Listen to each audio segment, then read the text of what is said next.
کاروان سرائے میں قیام کرنے والے تمام مسافروں کی خدمت میں میرا سلام پہنچے، اور آپ جانتے ہیں کہ یہ بوڑھا داستان گو اسی کاروان سرائے میں بیٹھ کر لوگوں کو داستانیں سناتا ہے، اور آبویسلی شوق بھی ہے اسے، لیکن رزق روزگار اس کا یہی ہے۔ اور نارملی یہ ہوتا ہے کہ داستان گو کے آگے ایک بہت بڑا پیالہ رکھا ہوتا اور وہ خالی ہوتا، اور جب داستان کو ایک ایسے نقطے پہ پہنچتا ہے جہاں جو سننے والے ہیں ان کو اشتیاق ہوتا ہے کہ اس کے بعد کیا ہے، تو داستان کو یکدم خاموش ہو کر آسمان کی طرف دیکھنا شروع کر، اور اس خاموشی میں جب اسے ایک کھنک سنائی دیتی تو اس کے بعد وہ اپنی داستان پھر سے شروع کرتا ہے۔ اور خواتین و حضرات، وہ کھنک کیا ہوتی ہے؟ یہ انڈیکیشن ہوتی ہے جو سننے والے ہیں۔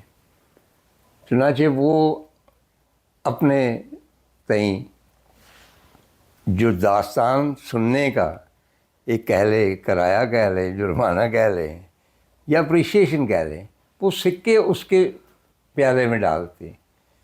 سکے ہوتے تھے چاندی کے، ان کی ہوتی تھی کھنک۔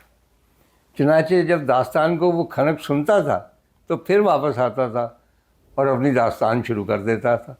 تو مجھے بھی وہ کھنک سنائی دی ہے، تو میں اپنی داستان کو اب پھر کنٹینیو وہیں سے کرتا ہوں، اور یہ ہو رہی ہے داستان امیر حمزہ جس طرح ختم نہیں ہو رہی، بہت طویل ہوتی ہے۔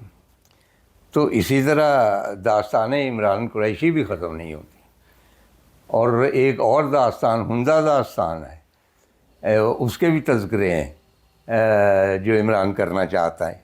جی عمران۔ نہیں، میں حنزہ داستان تو میں نے بتایا تھا کہ اسکول کے ٹائم میں پڑھی، اور پھر میں اپنے 3 دوستوں کے ساتھ اسکول کے تھے، صداقت، خالد اور میں، ہم تینوں نکل پڑے، اور ماں باپ نے جانے بھی دیا اس ٹائم پہ۔ اب تو کبھی بھی نہیں، پاسبل ہی نہیں ہے، کچھ پتہ نہیں تھا یہ کہاں ہے، ہاں یہ کہاں جا رہے ہیں، فون بھی نہیں ہے، کچھ بھی نہیں ہے، اور ینگ بچے ہیں اور کہیں گے ٹھیک ہے جاؤ۔ اور ہم نکل گئے حیدرآباد سے، میں حیدرآباد میں رہتا تھا۔ جی ہاں۔ تو اچھا، آپ کے دادا بھی تو پوئٹ تھے؟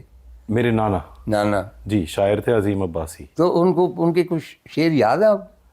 ایک شعر انہوں نے، میرے والد کا نام تھا انعام اللہ، ہاں۔ تو میں نے ان سے آٹوگراف مانگی۔ اچھا۔ اب میں پہلی دفعہ کسی کو سنا رہا ہوں یہ شعر ہاں۔ جو انہوں نے لکھا۔ انہوں نے آٹوگراف بک پہ میرے ایک شعر لکھ دیا: انعام کے بچے ہیں آفت کے پر کالے، اچھا چہرے تو گلابی ہیں پر بال ہیں کالے۔ اچھا عظیم عباسی۔ اچھا، آفت کے پرکالے تو انہوں نے درست لکھا، جی مطلب آفت کے پرکالے کی طرح یا مشہور ہوئے پوری نہیں، دنیا اس ٹائم پہ وہ کسی اور میننگ میں تھا۔ اچھا، تو آپ وہاں پہ حمزہ گئے اور وہاں سنا جی ایم بیگ سے بھی؟ جی، میں نے پھر بڑی چیزیں فالو کی جو آپ کر رہے تھے وہاں پہ، کیونکہ آپ نے ذکر کیا کہ ٹیکسلا میں انٹر ہوتے ہوئے وہ کالم جو ہے بڑا سا پہاڑ پہ پلنتھ جو بنی ہوئی ہے، تو میں وہ دیکھ کے اتنا فیسینیٹ ہو گیا، اور اب میں جب بھی ٹیکسلا سے گزرتا ہوں I go back to that time period کے وہی یاد آتا ہے مجھے۔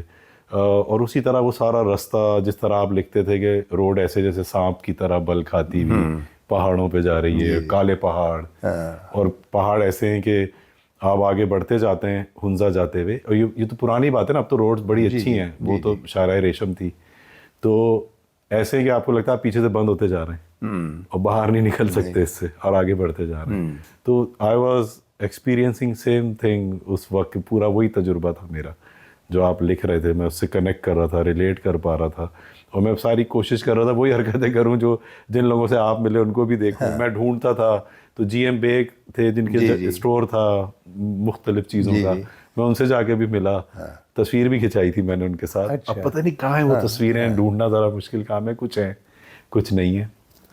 تو پھر حنزہ میں اسی ہوٹل میں ٹھہرا، حنزہ ان، جی جی جی ہاں وہی۔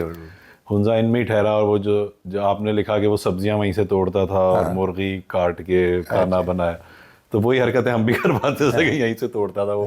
میں دیکھتا تھا کیا یہ واقعی وہی کرتا ہے جو آپ نے لکھا یا نہیں۔ میں میٹرک کا اسٹوڈنٹ تھا اس وقت، تو وہ وہی کر رہا تھا، تو وہی چیزیں ہوئی تھیں۔ اچھا، اس کا کچھ افیکٹ ہوا بعد میں؟ آپ نے جو مصوری کی، اس میں کہیں نہ کہیں حنزہ کا، ان پہاڑوں کا، اس ٹرپ کا کوئی نہ کوئی پرت تو ہے؟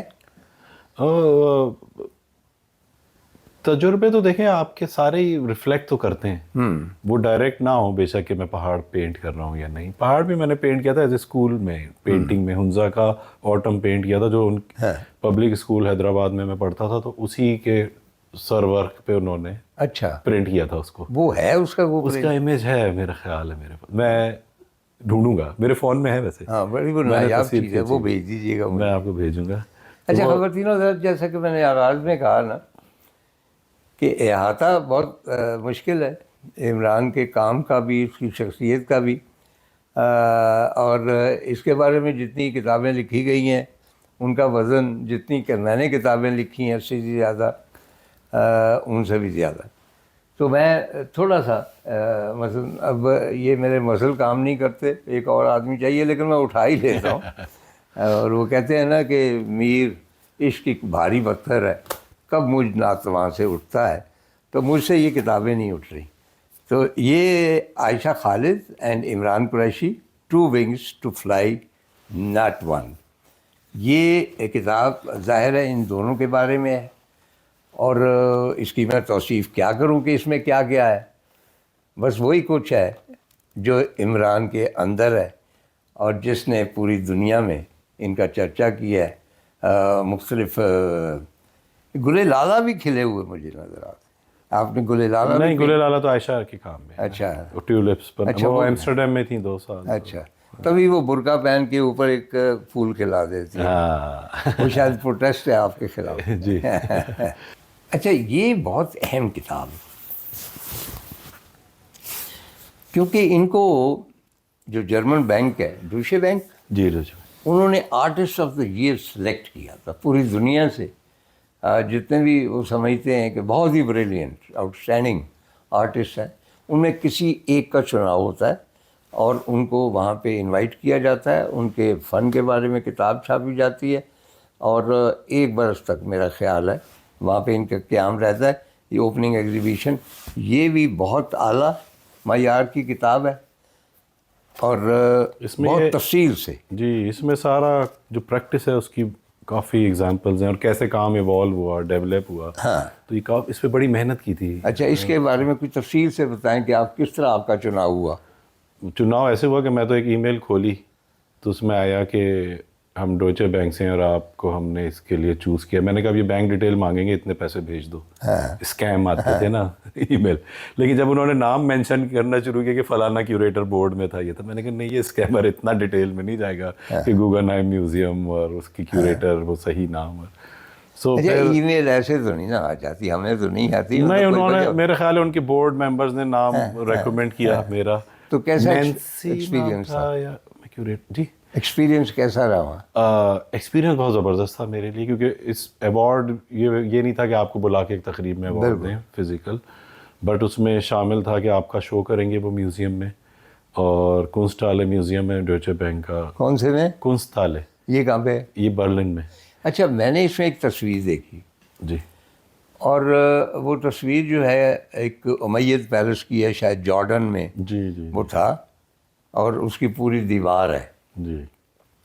اور اگر میں غلطی نہیں کر رہا تو اسی میوزیم میں ایسٹر گیٹ جو تھا بیبیلون کا، جی بالکل، وہ بھی وہاں پہ ہے. وہ وہی ہے. ایم آئی رائٹ؟ پرگامون میوزیم ہے یہ. جی بالکل، میں وہ نام مجھے پروننسیٹ، میں اسپیشلی اس کو دیکھنے گیا تھا. جی.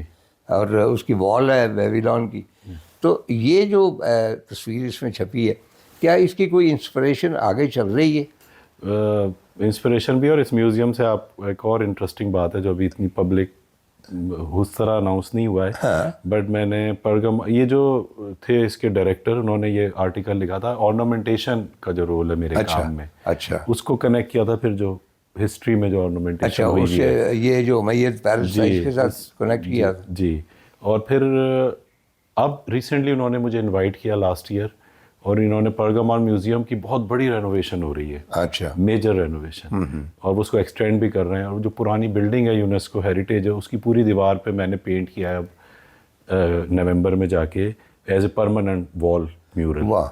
سو اب جب اوپننگ ہوگی تو it will open for public. ابھی اوپن نہیں ہوا؟ ابھی نہیں ہوا، بٹ وی کین شیئر. اس کی کوئی تصویر تو ہوگی آپ کے پاس؟ میرے پاس تصویریں. مطلب it is a great honour خواتین حضرات جی کہ برلن کے جس میوزیم کا نام لے رہے ہیں بہت ایکسکلوسیو، مطلب آپ یہ جان لیجئے نا کہ بھئی آج سے 2500-3000 ہزار سال پہلے بابل کا جو دروازہ ایسٹر گیٹ ہے وہ وہاں پہ موجود ہے، اس کی دیواریں، اور یہ ایسٹر گیٹ جو تھا سالم حالت میں نہیں ڈسکور کیا گیا تھا، یہ جرمن آرکیالوجسٹ وہاں پہ گئے تھے 30s میں، اور یہ بالکل ڈھیریوں میں کنکریوں میں بدلا ہوا تھا، تو یہ وہاں سے لے آئے تھے ان کی اجازت سے، یہاں سے 10 سال انہوں نے پھر محنت کر کے اس کو ری بلڈ کیا ایز اٹ از۔ اور اس میں ایک اور انٹرسٹنگ فیکٹ یہ ہے کہ جب صدام حسین نے، آپ کو علم ہوگا کہ عراق میں کھنڈر ہیں، مطلب ری بلڈ ہیں کھنڈر بیبیلون کے، تو اس نے وہاں پہ اوپر اپنا پیلس بنایا کہ یہاں سے بیبیلون، کیونکہ وہ اپنے آپ کو بھی ہم پلہ سمجھتا تھا ان شہنشاہوں کے، نظر آنا چاہیے مجھے، اور اس کا جو گیٹ انہوں نے بنایا، انہوں نے یہی برلن کا جو اوریجنل گیٹ تھا اس کو کاپی کر کے بنایا۔ اچھا، وہ جو ہے جو میورل پینٹ کیا، ہاں، وہ اسٹیئر کیس ایریا ہے جو بہت بڑا اسکیل کا ہے، جیسے محلوں میں ہوتے تھے پرانے پیلیسز میں، تو اس کی وال ہے جو ساتھ ساتھ چل رہی ہے سیڑھی کے ساتھ، اس کو کیا ہے، لیکن جب آپ اوپر جاتے ہیں تو جو پہلا روم ہے اس کی کھڑکیاں ادھر کھلتی ہیں جس میں وہ نظر آئے گا، اور وہ جو روم ہے وہ پورا الحمرا کا روم ہے، دے براڈ دا کپولا، اور پوری ونڈوز ہیں اس کی، اور وہ سارا ویسی سیٹ اپ ہوگا، تو یہ جو گارڈن ہے ان کا آئیڈیا یہ تھا کہ میری پینٹنگ از دا الحمرا کا گارڈن، واہ، تو وہ چاہ رہے تھے میں ایسے پینٹ کروں کہ یہ اس کھڑکی سے دیکھیں گے الحمرا کی تو آپ کا پھولوں والے وہ امیجز نظر آئیں۔ اور یہ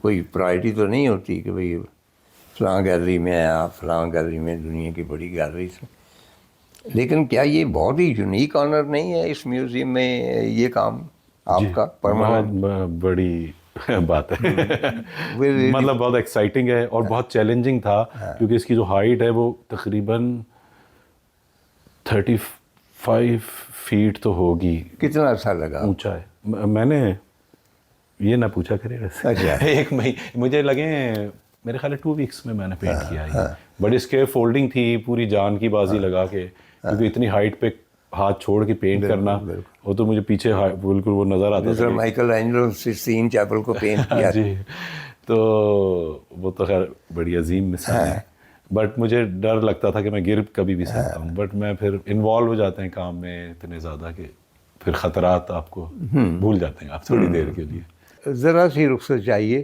ذرا سی،